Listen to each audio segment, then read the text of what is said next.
Barkindo resumes as the Secretary General of the Organization of Petroleum Exporting Countries. He served in OPEC between 1986 and 2010. He was a former head of Nigeria's State Oil Corporation and NPC. Dolapo, good morning. Thanks for coming through. Good morning, Bolton. Thanks for having me. Yes, we appreciate that.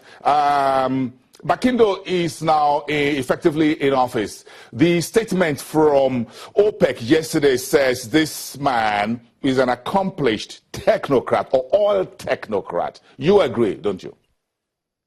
Yeah, I do, yeah. I mean, had long experience in NMPC. He's also acted as the head of the NMPC, of the OPEC for a year as well, I think 2005, 2006.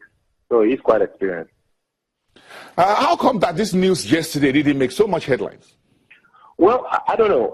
I think the OPEC position really is a very administrative focused position. So it probably isn't such a big news within the OPEC cycle or within the oil cycle, especially currently in the market where we know that, yes, we may have the OPEC Secretary General, but the key decision maker in the OPEC is still Saudi Arabia. So, in other words, what do you expect Barkindo to get down to do right now? We haven't had a formal statement from him. We expect that to come from his office in the next couple of hours, today, tomorrow, before the end of the week, to say this is where he's driving OPEC moving forward. Do you think he'll be able to speak to Saudi Arabia, speak to Iran, speak to Iraq, speak to Libya, speak to the U.S. shale producers about where the price of oil is going, where the supply glut is going, where the prices are heading? Exactly. You see, that should be his focus, really. His focus should be on how to get OPEC to be stronger.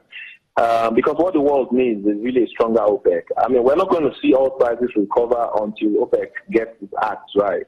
Oil prices will definitely stay around this $40 range until we see a stronger OPEC that is able to actually influence oil prices the way they could before. And for that to happen, he has to then strengthen his relationship with the key oil producers in OPEC, the Gulf countries, Saudi Arabia, Qatar, Kuwait, UAE. Get them to also be on speaking of at least terms where they can actually agree with the likes of Iran and Iraq as well, so that we can get OPEC to, moderate production in such a way that prices can actually improve. And more importantly, these are discussions that he needs to be having, how to ensure that OPEC is also protecting its members, its vulnerable members.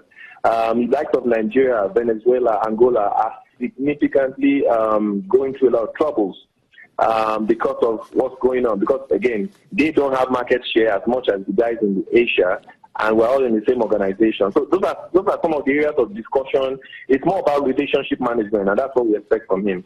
Yeah, relationship management. But let's round off the conversation as far as Nigeria and Barkindo is concerned. Do you think, as the OPEC Secretary General, he can weigh in on Nigeria in any way within the space of his new office? Give that to us in 30 seconds.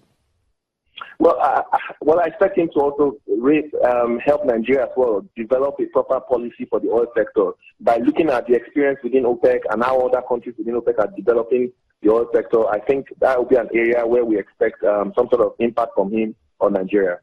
Yes, thank you very much on that. Dolapo Oni, head of energy research at EcoBank.